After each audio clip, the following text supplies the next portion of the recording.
이번 강의에서는 임진한 이후 광해군부터 들어가기 시작을 합니다. 지난 강의에서 우리가 수업했던 게 조선정의 대외관계와 임진왜란을 이야기했습니다. 근데 여기서 여러분이 공부하실 것은 임진한 이후 때 상황입니다.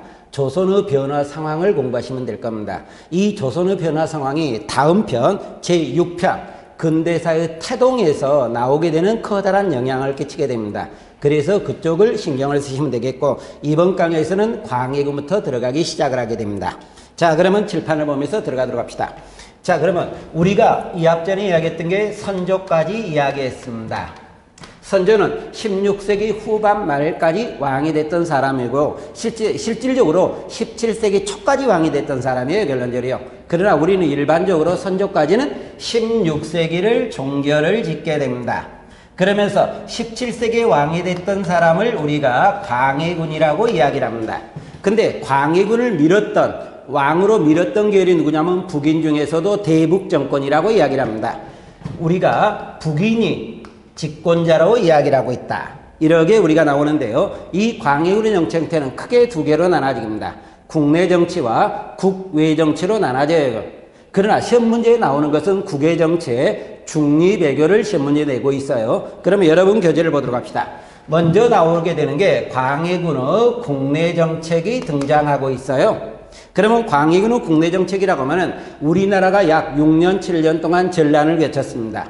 그러면 전란을 거치고 나서 무엇을 하느냐? 전후복구 사업을 해야 될 거예요, 결론적으로요. 그러다 보니까 전후복구 사업이 나오게 되는데, 첫 번째로 나오게 되는 게 임진왜란 때 호적이 불타버립니다.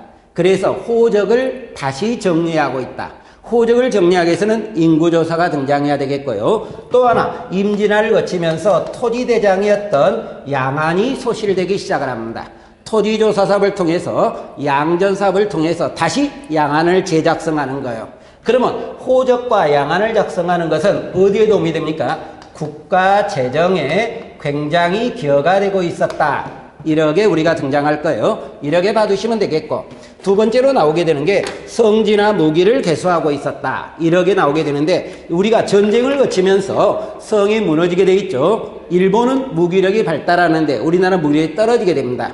그러다 보니까 성지나 무기를 개수해서 나름대로 국방력 강화 조치를 추진하고 있었다, 이렇게 우리가 나오겠고, 동그라미 3번에 가다 보니까 대동법이 등장하게 됩니다. 16세기 때 농민의 부담이 가장 컸던 게 뭡니까? 공납이라고 이야기를 해요. 이 공납 문제를 시정하기 위해서 대동법이 처음으로 나오게 되는데, 이원익과 한백겸의 건이라고 이야기를 합니다. 그러면서 경기도 지방에서 처음으로 대동법을 실시하는데, 대동법은 집에 부과되던 공납을 토지로 부과된 거예요, 결론적으로요. 이때 거둬들인 세금은 1결당 얼마를 걷게 되냐면 16도를 걷기 시작을 하게 됩니다. 봄가을에 8도씩 나누어서 걷는다, 이렇게 우리가 등장하겠고, 그러나 대동법이 전국적으로 실시된 것은 숙종 때라고 이야기를 할 거예요. 이렇게 고려하시면 되겠고, 동의보감을 편찬하기 시작을 하고 있었다. 이 동의보감은 임진한 때 우리나라 사람이 많이 부상을 당하게 돼 있고 먹을 게 없기 때문에 어떻게 됩니까? 질병들이 나오게 돼 있죠. 이를 치료하기 위해서 우리나라의 동의보감을 편찬하고 있었다, 이렇게 우리가 등장하는데, 동의보감, 자, 우리가 허준이 편찬했다고 이야기를 하게 돼 있죠. 근데 이 동의보감은 유네스코 기록문화유산의 의서로서, 우리나라 의서로서는 유일하게 들어가 있는 겁니다. 이러면 되겠고, 임목대비를 폐비하고 있었다, 이렇게 등장하게 되는데, 임목대비는 우리 광해군의 계모적 결론절이요. 선조로 이야기하면 계비, 두 번째 왕비란 이야기예요. 근데 이 임목대비를 폐비하는 윤리적 문제, 효적인 문제가 나올 뿐만 아니라 자기 이복 동생, 누구도 죽게 됩니까? 광해군이 아니라 영창대군이죠. 이 영창대군을 살해하는 결과도 등장하고 있었다, 이렇게 우리가 나오게 됩니다. 그리고 동그라미 6번에 가니까 회태변척이라고 이야기를 하는데, 회태변척은 우리가 일반적으로 구급체계는 안 나오는 겁니다. 회라는 것은 누구냐면 이원적을 이야기하는 거고, 태는 이왕을 이야기하는데, 이원적과 이왕이 문묘에서 제사를 지내고 있어요. 근데 이 제사 지내는 걸 빼버리라고 이야기를 하는 거예요. 남인 정권을 인정하지 않겠다, 남인세를 인정하지 않겠다, 이러다 보니까 누구의 반발을 사게 됩니까? 남인들의 반발을 사겠죠. 이게 인조반정이 나오는 하나 원인으로도 더 작용하고 있었다. 이게 우리가 말했던 국내 정책이에요. 근데 국내 정책보다는 뭐가 더 중요하다 그랬습니까? 국외 정책이 더 중요하다 그랬죠. 이 국외 정책이라고 이야기를 하게 되는데 이 국외 정책을 우리가 뭐라고 이야기를 합니까? 중립 외교라고 이야기를 하고 있어요. 이 중립외교 정책이라고 하는데 어디와 어디의 중립외교라고 이야기를 합니까? 자, 중국을 지배했던 명나라. 근데 임진한 때 명나라 세력은 약화되죠. 후금 세력이 커지게 되잖아요, 결론적으로. 그래서 명과 후금 사이에 중립외교 정책을 추진하게 됩니다. 그런데 이 중립외교 정책은 어떻게 되느냐? 광해군이 추진한 거예요. 그러다 보니까 가끔 문제에서 북인이 광해군의 중립외교를 적극 지원하고 있었다. 또는 지지하고 있었다. 이런 단어가 언급이 되기 시작을 합니다. 자, 그러면 이제 들어가도록 합니다. 우리가 여기 후금이라고 이야기를 하는데 후금은 어느 민족이 건국했던 국가입니까? 여진족이라고 해도 되겠고 만주족이라고 해도 관계는 없어요, 결론적으로. 근데 이 후금이 건립하게 되는 게 1616년에 건립되기 시작을 하게 됩니다. 이 건립되는데 후금이 건립된 지역이 실질적으로 명나라는 생각할 때 뭐로 생각한다? 자기 영토에서 건국됐다는 이야기예요. 그러니까 명나라는 후금을 공격하러 가는 겁니다. 이때 공격하러 가는 거 아니게 모몬령을 파병하면서 임진한 때 우리나라를 도와줬죠, 결론적으로. 그에 대한 대가로 조선의 군대 파병을 요구하기 시작을 합니다. 이 군대 파병을 요구하다 보니까 광해군은 누구를 파병하고 있는 거예요? 강옥립을 파병하고 있죠. 근데 이 강옥립은 굉장히 신경을 쓰셔야 될 겁니다, 결론적으로. 왜 신경을 쓰느냐? 옆에 사료. 광해군의 중립외교가 나오는데 사료가 네모 1번, 네모 2번, 네모 3번이 나옵니다. 근데 여기에는 전부 다 강옥립이 등장해요. 즉 우리가 명과 후금 사이의 광해군의 중립외교 정책에 가장 중요한 사람이 강옥립입니다. 근데 이 과정을 좀 더 이야기를 하면 우리 광해군은 강옥립을 파병 안 하고 싶지만 할 수밖에 없습니다. 할 수밖에 없는 과정에 뭐라고 이야기해요? 여러분 메모 1번 두 번째 잠깐 보시라 합니다. 중국 장수의 말을 그대로 따르지 말고 패하지 않을 방도를 강구하는 데만 힘을 쓰라. 이 말은 뭐냐면 명과 조선이 연합해서 후금을 공격하러 가지만 명나라에 적극적으로 참여하지 말아라, 전투에. 그러면서 상황을 봐서 대처하라고 이야기를 합니다.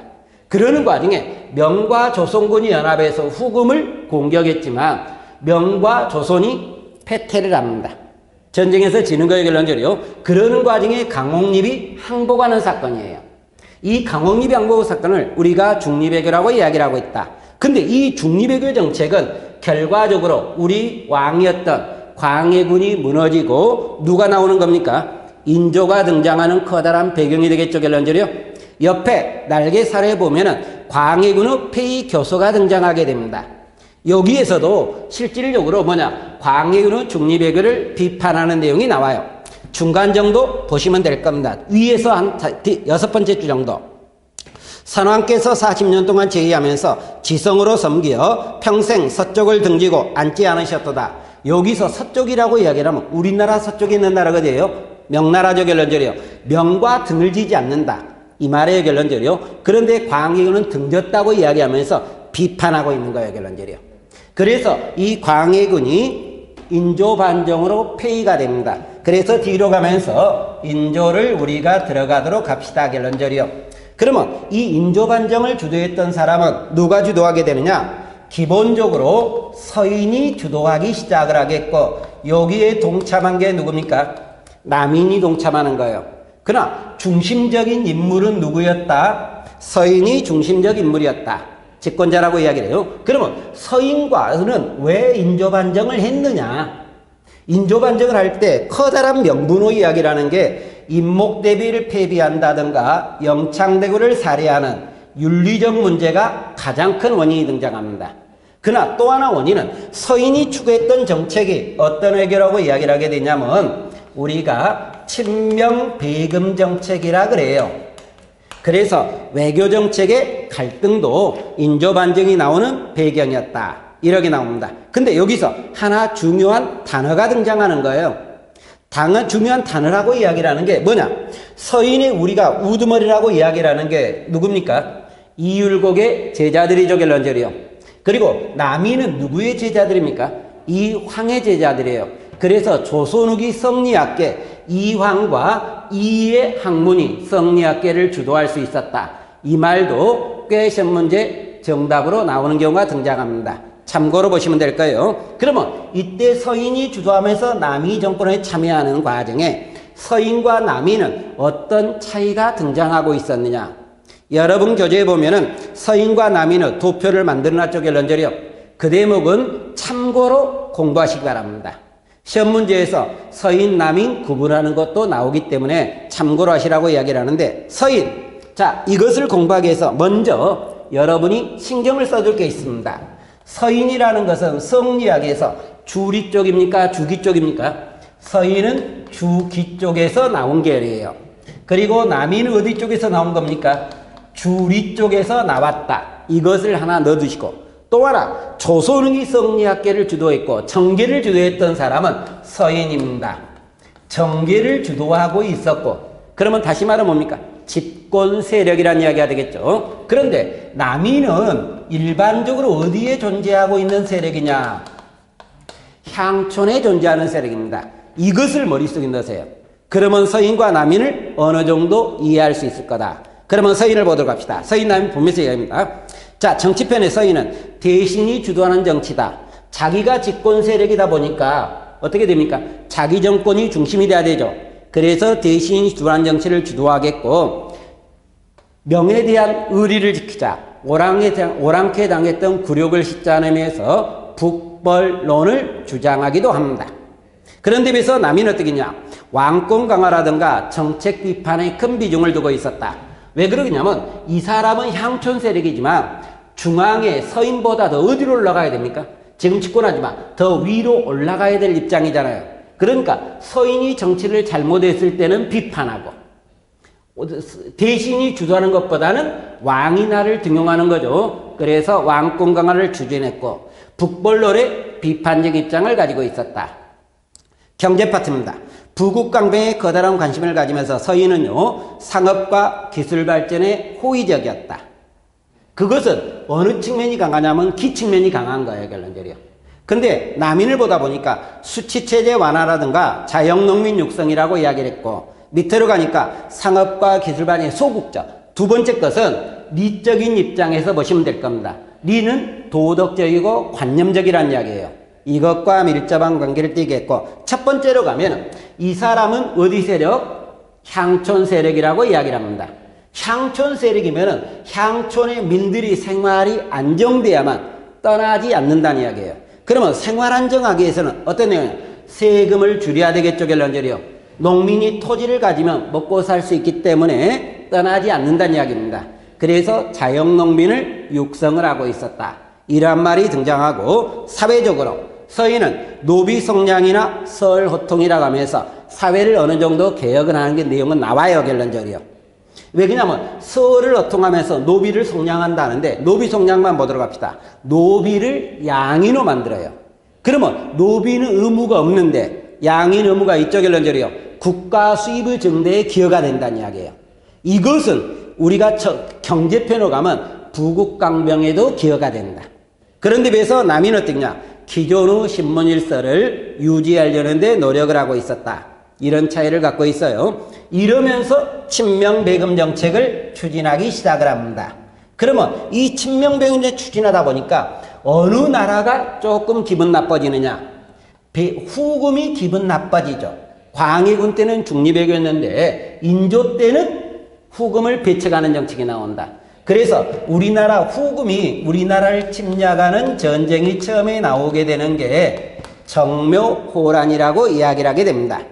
근데 이 정묘호란은 원인으로 이야기하면 먼저 친명배금 정책이 첫 번째 원인으로 등장하고 있다. 설명할 필요가 없어요. 두 번째, 모몬령의 가두진주라고 이야기를 합니다. 이것은 뭐냐? 명과 후금의 전쟁 과정에 누가 승리한다 그랬습니까? 후금이 승리한다 그랬죠, 결론적으로. 이때 명나라 장수 모몬령은 전쟁에서 패하고 명나라로 돌아가는 게 아니라 우리나라 압록강 하류, 철산 가도에 주둔하면서 후금을 깨려고 기회를 엿보고 있다. 좀 우리가 막말로 얘기하면 턱 밑에서 후금을 깨려고 한다는 이야기예요, 결론적이요. 이러다 보니까 후금이 조금 기분 나빴다. 세 번째로 나오는 게 이괄 잔당의 충동질이라고 이야기를 합니다. 이괄이라는 사람은 광해군을 폐위하고 인조를 옹립하는 데 참여했던 무관이에요. 근데 공신이지만 공신을 우대하지 않고 있었고 우리나라 정부가 친명배금 정책을 추진하게 돼 있죠. 그러니까 후금이 우리나라 변경을 자주 침략하니까 이괄을 변방으로 보내버립니다. 그러면 이것은 좌천의 개념이 강한 거예요, 결론적으로. 그래서 이괄이 난을 일으킵니다. 근데 이괄은 나는 진압이 됐지만 남아있는 세력이 어디로 간다? 후금으로 가서 인조직위의 부당성을 논하게 됩니다. 근데 후금도 인조 정책이 기분 나쁘잖아요, 결론적으로.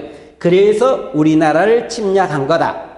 그러는 과정에 아민이 3만여 군대를 가지고 침략을 하게 되는데 이때 우리나라에서 의병을 일으켰던 사람이 등장합니다. 정봉수와 이비 의병을 일으키고 있었다. 이렇게 우리가 나오는데 용골산사 의주에서 의병을 일으키게 돼 있죠. 그러나 어쨌든 우리나라는 전쟁에서 패합니다. 패하는 결과로 무슨 관계를 수립하는 거예요? 정묘화약을 통해서 형제관계를 수립하게 됩니다. 그러면 이 병자호란이 나왔던 연대가 1627년이에요.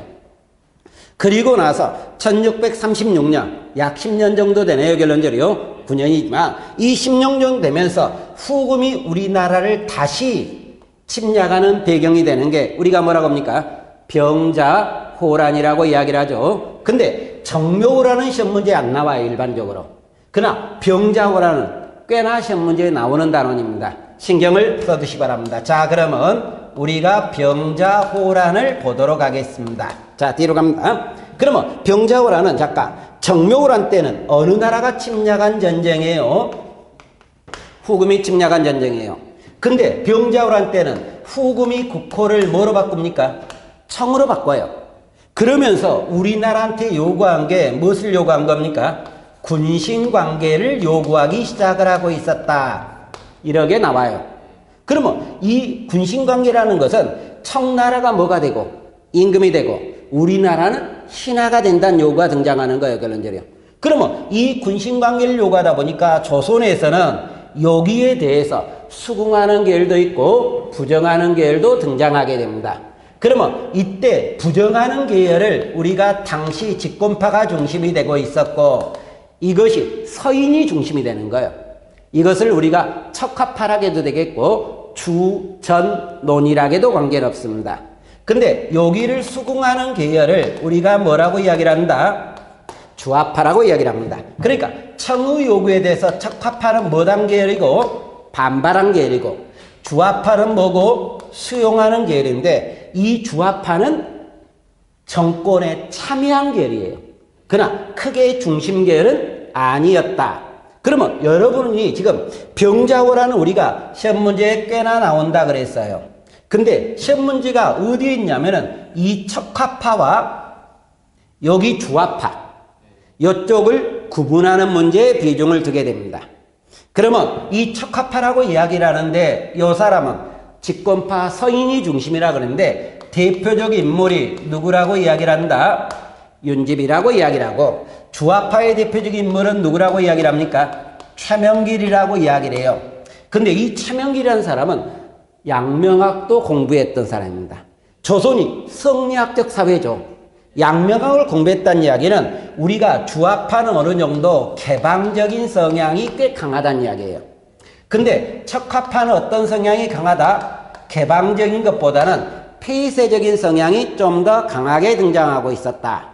이렇게 우리가 찾아봐요.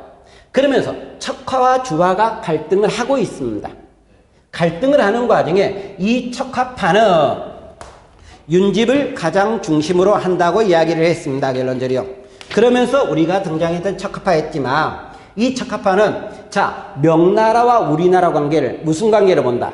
가족 관계로까지 파악해요. 자 그래서 이때는 외교 관계를 가족 관계로 파악하고 있었다. 가족관계로 파악하고 있었다. 이것이 꽤나 중요한 단어가 등장하게 됩니다. 그러면 처음에 이 전쟁은 자 청이 요구할 때 우리나라가 이렇게 나눠졌지만 결론은 청이 전쟁을 한 겁니까 안 한 겁니까? 한 거잖아요. 그러면 우리나라는 어느 쪽이 처음에는 승리했다? 척화가 승리했다는 이야기예요. 그러니까 전쟁하자는 계열이니까 청의 요구를 수용하지 못하니까 청이 우리나라를 침략할 거란 이야기예요. 결론적으로. 이 침략하다 보니까 우리나라 왕은 자 왕비는 어디로 피난을 가고요? 강화도로 피난을 갑니다. 그러면서 왕은 원래는 강화도로 가려고 했지만 강화도로 가는 길이 막혀버려요. 그래서 우리나라 왕은 남한산성으로 피난을 갑니다. 경기도 광주와 성남의 경계선에 있어요. 결론적으로 이 남한성은 피난을 가는데 남한산성에서 45일 동안 항쟁을 하게 됩니다. 그러는 과정에 강화도가 함락을 당해요. 이 강화도가 함락을 당하다 보니까 왕이 항복으로 들어갑니다. 그러면 처음에 집권은 처음에 누구 주장이 채택이 됐다가 척화의 주장이 채택이 됐다가 항복을 했다는 이야기는 주화의 주장으로 넘어갔다는 이야기예요. 그러면서 왕이 항복을 한 게 삼전도 굴욕이라고 이야기를 하게 됩니다. 이 항복을 하고 나서 우리나라 왕자 복림대군 세자 누굽니까? 소현세자가 청으로 인질로 잡혀가는 내용이 등장하기 시작을 합니다. 자 이렇게 잡혀갔다. 그런데 이 뒤에 말이 더 중요해요. 이 뒤에 말도 보셔야 됩니다. 자 그러면 여기 척합하는 청한테 군신관계가 체결된 거죠. 이게 우리나라의 긍정이다 부정이다? 부정적 시각이 꽤 강하다는 거예요. 이 부정적 시각이 나중에 효종 때 무슨 논으로 넘어간다? 청나라에 대한 오랑캐 당했던 굴욕을 싣자 명나라 의리를 기자면해서 북벌론으로 넘어갑니다. 여기서 북이라는 것은 청나라 정벌론이에요. 그러면 이것은 나중에 어디로 넘어가나? 흥선대원군 집권 이후에 위정척사로 넘어갑니다. 위정척사는 서양을 인정한다 부정한다? 부정한다. 여기도 오랑캐 부정, 여기도 오랑캐 부정으로 넘어간다. 이렇게 나오는데 여기 주화파는 청에 대해서 좀 더 긍정적이었죠. 결론적으로요. 이 긍정적이었던 것이 18세기 초에 가면서 청의 문화를 수용하지 않은 북악파로 넘어가겠고 그러면 위정척사가 나올 무렵에 서양 문화를 수용하자 반대하자 수용하자 이것이 우리가 개화사상이라고 이야기를 합니다. 그래서 개화사상으로 발전하고 있었다. 여기까지를 여러분이 보셔야 되는 거예요. 근데 시험 문제를 낼 때 우리 시험 문제가 뭐가 꽤 자주 나오게 되냐면 사료가 꽤 자주 나와요. 그래서 척화파와 주화파에 관계되는 사료를 머릿속에 넣으셔야 됩니다. 그러면 여러분 교재에 사료와 관계되면서 우리가 보게 되는 게 사료와 관계되는 것을 꼭 머릿속에 넣으셔야 됩니다. 그러면 여러분 교재 날개쪽이 가다 보니까 타이틀 단어가 척화론과 주화론이라고 하면서 네모 1번과 2번과 3번이 등장하게 됩니다. 그럼 1번에 앞줄을 잠깐 봅시다. 화친을 맺어 국간을 보존하는 것보다 차라리 의를 지켜 망하는 것이 옳다고 하였으나 이것은 신하가 절개는 지키는 데 쓰이는 말입니다. 그러면 절개를 지키는 것은 신하가 지키는 거지 국가가 지키는 게 아니죠. 결론적으로요. 그러면 청의요구를 수용하자 말자 수용하자는 거죠. 그래서 이것은 주화론 쪽이에요. 주화파. 네모 2번 화의로 백성과 나라를 망치기가 오늘날과 같이 심한 적이 없습니다. 화의는 결론은 국가에 도움이 된다 안 된다? 안 된다는 거죠. 그러면 이것은 척화론 주장이죠. 이렇게 나오겠고 자 그 다음 네모 3번 이거 주화론에 관한 내용인데 척화론 주화론 단어 머릿속에 좀 넣어두시기 바랍니다. 자 이러면서 우리가 등장했던 내용이다. 그 결과 병자론 결과 동그라미 3번입니다. 국토는 황폐화되는 거죠. 그리고 명나라 관계는 소원해지게 됩니다. 그래서 명과 관계가 국교는 단절되고 있었고 청에 대한 반감은 고조되고 있다. 이게 무슨 논을 만들어낸다? 북벌론을 만들어내겠죠. 결론적으로요. 그러면 여기서 잠깐 한마디만 더 합시다. 자 그러면 조금 전에 제가 서인과 남인을 비교하는 과정에 북벌론을 주장한 쪽은 서인이라 그랬습니까? 남인이라 그랬습니까? 북벌론은 서인이라 그랬죠. 남인은 북벌의 비판적이라 그랬죠. 근데 남인에서도 북벌을 주장한 사람은 있긴 있습니다. 위쪽으로 올라가면 숙종 때 누가 나온다? 윤유가 등장하는 거예요. 이 윤유가 북벌론을 주장하고 있다. 특이한 사람이에요. 근데 이 윤유는 현실론이 좀 강한 사람이에요. 왜 그러냐면 청나라가 명나라를 멸망시키고 나서 명나라 안에서 네 분이 나와요. 청나라가 들어오는데 명나라를 정벌 하는데 큰 기여를 했던 사람이 있습니다. 이 사람이 결론은 난을 일으켜버려요. 이게 3번은 아니라고 이야기를 하는데 그때를 배경으로 북벌을 주장한 게 윤유였던 겁니다.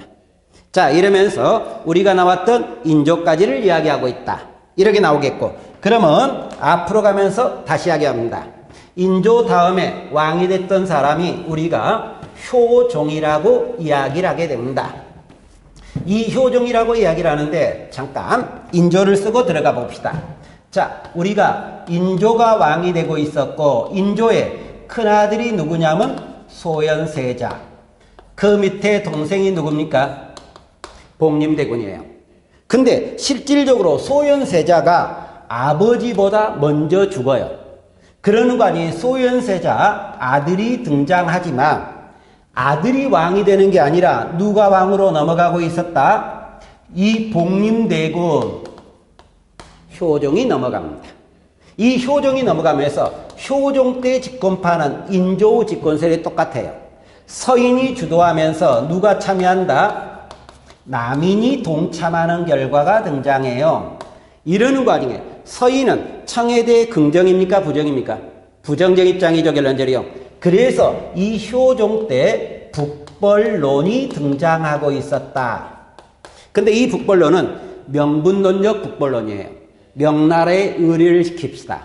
오랑캐 당했던 굴욕을 씻자. 이런 북벌론인데 이 북벌론학에서 중심적 관청으로 나오게 되는 게 어영청이에요. 그리고 중심인물은 송시열이라든가 송종길, 이완이 등장하게 됩니다.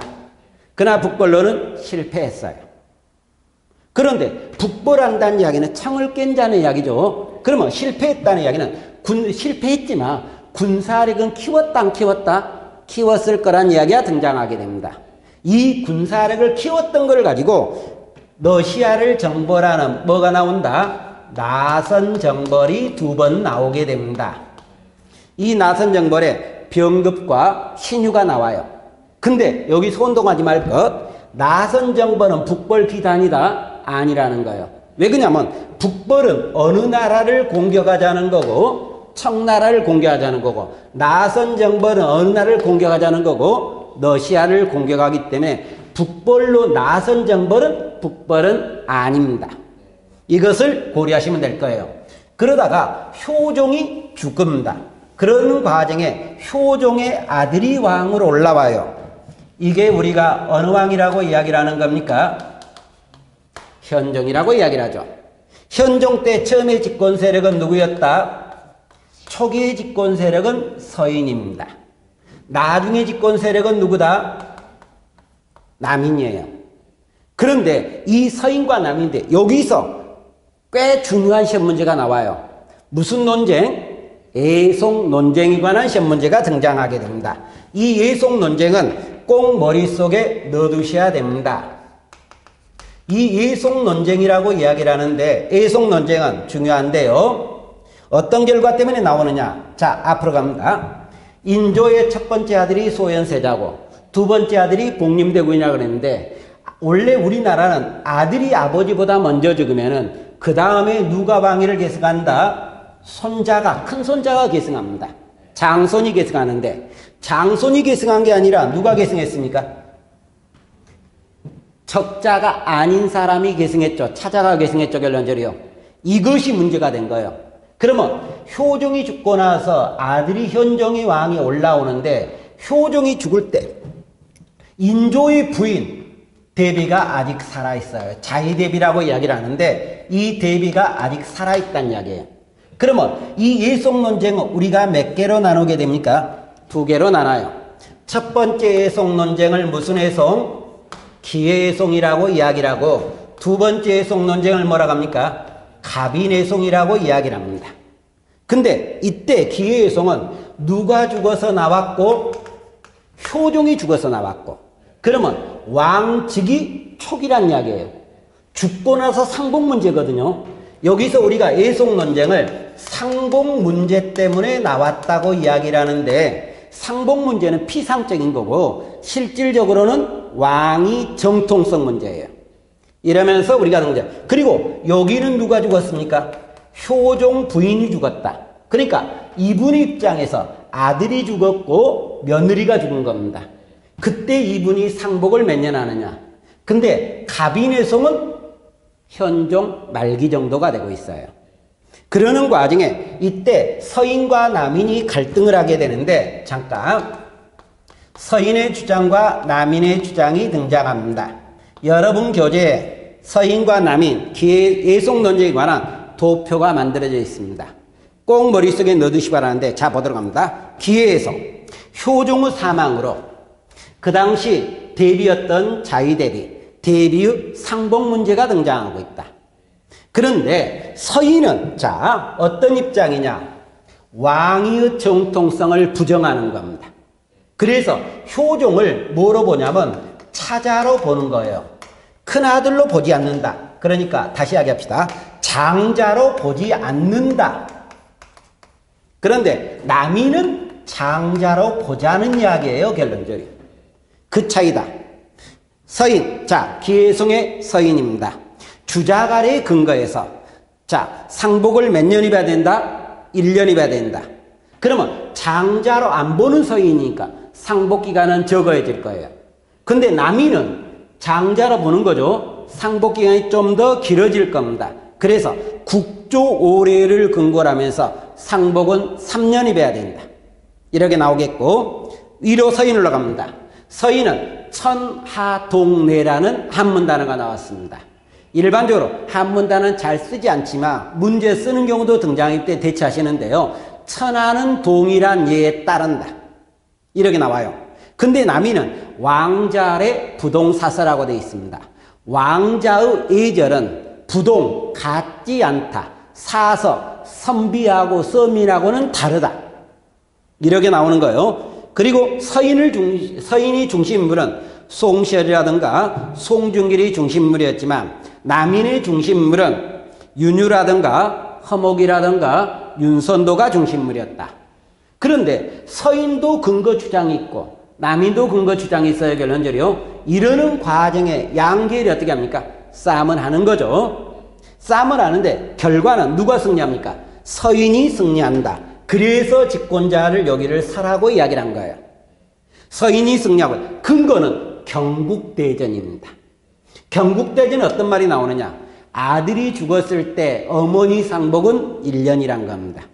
근데 어머니를 인정하지 않는 게 아니라 큰아들이냐 작은아들이냐 이 문제예요. 그러니까 근본 문제는 해결되지 못했다는 말도 등장합니다. 여기까지 해놓고, 그러다가 두 번째 애송 논쟁이었던 갑인애송이 등장해요. 현종 말기 때 누가 죽었다? 효종 부인. 그러니까 이분 입장에서는 며느리가 죽었다. 상복 문제. 그러면 아들이 죽은 것과 며느리 죽는 사회인데, 조선 후기는 남자권 사회잖아요. 결론적으로. 그러니까 아들 때보다 상복 기간은 좀 줄어들 거란 이야기예요. 이렇게 우리가 등장하는데, 자 갑인애송 보도록 합시다. 효종비의 사망으로 자위대비의 상복 문제가 등장한 거로, 서인은 주자갈에 근거하면서 상복을 몇 개월? 9개월 입어라. 그러면서 우리가 등장하는데, 남인은 국조 오례에 근거해서 상복을 1년 입어라. 이렇게 나왔고, 서인은 천하동례, 이 앞전에 하겠죠. 남인은 왕자의 부동사서, 이 앞전에 하겠죠. 결론적으로. 자, 그 다음에 세 번째, 송시열, 송중길과 윤유, 허목, 윤선 이야기했죠. 그러면 잠깐 여기서 봅시다. 기회애송과 갑인애송에 갈등했던 사람들은 다르다, 같다? 같다. 그러면 반대파를 인정한다, 부정한다? 인정한다. 그래서 아직까지 뭐가 지켜진다? 붕당 원칙이 지켜진다는 이야기예요. 이러면서 나오겠고, 그러나 승리는 누가 했다? 남인이 승리하고 있었다. 남인이 결론적으로 승리한 거예요. 근데 이 내용을 좀 더 이야기하면 이렇게 되어 있습니다. 서인과 남인이 갈등하는 과정에 신하들의 논의에 대해서는 남인의 주장이 어느 정도 승기를 잡아요. 근데 왕한테 올리는 글에서 서인 쪽 사람이 뒤에다 붙입니다. 여기서 큰 아들로 봤다, 작은 아들로 봤다. 기회성에서는 작은 아들로 봤으니까 여기서도 작은 아들로 봐야 되지 않느냐, 이런 논리예요. 여기에 아마 왕이 조금 기분이 애매했을 거예요, 결론적으로. 그러는 거 아니게 남인의 주장을 채택한 것이다. 이렇게 우리가 등장해요. 그러면 여기까지 놓고 여러분 교재 옆에 애송 논쟁이라고 이야기를 하는데 네모 1번과 네모 2번이 있는데 네모 1번은 기애송이에요. 어디에서? 효정이 죽었을 때. 네모 2번은 갑인애송입니다. 이 사례를 꼭 보시는데, 자, 보도록 합시다. 읽으면서 갑니다. 애송 논쟁. 효정이 돌아갔을 때 애관이 장차 자읒 왕대비의 복제를 의논하여 했는데 전지평 윤유만 홀로 3년복을 입어야 한다는 설을 주장하였다. 윤유는 어느 쪽입니까? 남인 쪽이죠. 남인은 3년복 맞잖아요, 결론적으로요. 이에 애조에서 아래기를 자읒 왕대비께서 대행대왕의 상을 입어야 할 복제는 마련해야 하는데 기억, 어떤 이는 3년복을 입어야 된다. 3년복은 누굽니까? 남인이죠. 어떤 이는 기념복을 입어야 한다. 누굽니까? 서인이죠, 결론적으로요. 남인 서인 구분하라는 이야기예요. 합니다만 근거할 예문이 없으니 대신에게 의논하소서라고 했다. 다음 2번. 기해년의 일은 생각할수록 망극합니다. 그럼 이 말은 기해보다는 뒤의 일이죠. 그러니까 갑인애성이라는 이야기가 등장합니다. 계속 읽어갑니다. 효종대왕께서 장수를 내지 못하고 세상을 떠나시니 온 나라 백성들이 어쩔 줄을 몰라 했습니다. 그런데 그때 송시열 등이 효종대왕을 서자처럼 여겨 대왕대비 상복을 기념복으로 낮춰 입자하자고 청했으니 이게 어찌된 일입니까? 그러면 지금까지는 뭐다? 여기 기해송을 이야기한 거죠. 근데 뒤에 말하면 지금이라도 잘못된 건 일은 바로 잡아야 하지 않습니까? 그러면 기해송 뒤에 이것이 잘못되니까 다시 잡아야 되죠. 그럼 무슨 해송입니까? 갑인애송이 등장하죠. 그래서 이것은 갑인애송이라고 우리가 이야기를 하고 있다. 이러면서 기해송과 갑인애송에 관한 내용을 언급하고 있는 겁니다. 그러면 여기가 이야기했던 게 이번 강을 끝내는 내용인데, 자, 그러면 이번 강에서 우리가 공부했던 게 광해군부터 어디까지 하겠습니까? 효종까지, 현종까지 하겠죠. 광해군은 중리배교 정책에 신경을 꽤나 써두시고요. 인조 때는 병자호란 때 척화론 주화론. 그 다음에 현종 때는 무슨 논쟁? 애송 논쟁이 등장합니다. 그러나 가장 신경을 쓸 건 뭐다? 애송 논쟁이에요. 여기를 신경 쓰시 바랍니다. 자, 이번 강 고생하셨습니다.